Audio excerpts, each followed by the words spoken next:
மூணார் பிரணவ ஸ்ரீ சுப்பிரமணிய சுவாமி திருக்கோவிலில் நடத்தப்பட்ட கும்பாபிஷேக திருவிழாவின் பாகமாக இப்பகுதியில் குவிந்த குப்பைகளை மூணார் கிராம பஞ்சாயத்தின் தலைமையில் துரித கதியில் நீக்கம் செய்தனர்.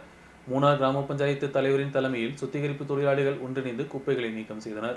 மூணாரில் பிரணவ ஸ்ரீ சுப்பிரமணிய சுவாமி திருக்கோவிலில் 50 ஆண்டுகளுக்கு பின் அஷ்டபந்தன மகா கும்பாபிஷேக திருவிழா வெகு விமரிசையாக கொண்டாடப்பட்டது. இந்த நிகழ்ச்சியில் ஹைரேஞ்ச் பகுதியிலிருந்தும் வெளி மாவட்டங்கள் மாநிலங்களிலிருந்தும் சுமார் 8000க்கும் அதிகமான பக்தர்கள் கலந்து கொண்டனர். திருவிழாவில் கலந்து கொண்ட அனைவருக்கும் அன்னதானமும் பிரசாதங்களும் தேநீர் உட்பட குளிர்பானங்களும் வழங்கப்பட்டன. இந்த நிலையில் கோவில் வளாகம் மற்றும் சுற்றுப்புற பகுதிகளில் ஏராளமான குப்பைகளும் தண்ணீர் குவளைகளும் நிரம்பியது.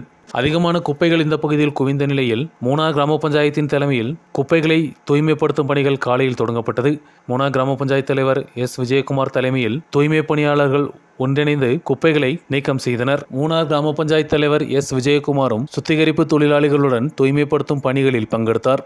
நேற்றைய தினம் பொதுமக்களும் பக்த ஜனங்களும் விட்டு சென்ற அனைத்து கழிவுப் பொருட்களையும் இன்று காலை 7 மணி முதல் எங்களுடைய மூணார் பஞ்சாயத்துடைய முதுகெலும்பாக திகழக்கூடிய இந்த தாய்மார்களும் அதுபோல துப்புரவு தொழிலாளர்கள் ஒட்டுமொத்தமாக வேலைபோது கிடந்த இத்தனை கழிவுப் பொருட்களையும் தரம் பிரித்து பிளாஸ்டிக் தனியாக, பேப்பர் தனியாக, மற்ற கழிவுப் பொருட்கள் தனித்தனியாக தரம் பிரித்து இதை எங்களுடைய கல்லார் பாண்டியத்துக்கு வேலை செய்திருக்கிறார்.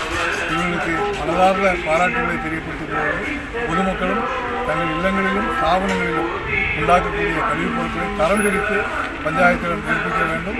நமது ஆலயங்களும் அதுபோல மூணார் நகரில் துப்புரவாக சுகாதாரமாக சுத்தமாக வைத்திருப்பதற்கு பஞ்சாயத்தோடு சேர்ந்து நீங்களும் உதவ வேண்டும் என அன்போடு கேட்கிறேன். திருவனந்தபுரத்தில் உள்ள ஆற்றுக்கால் பகவதியம்மன் கோவில் மாடலில் தூய்மைப்படுத்தும் பணிகள் நடத்தப்பட்டது. இதேபோன்று பொதுமக்கள் அனைவரும் தங்களது வீடுகளில் குவியும் குப்பைகளை ஒன்று சேர்த்து ஹரித கர்மசேனை உறுப்பினர்களிடம் தரம் பிரித்து கொடுத்து உதவ வேண்டும் என்றும் கிராம பஞ்சாயத்து அதிகாரிகள் கேட்டுக்கொண்டனர்.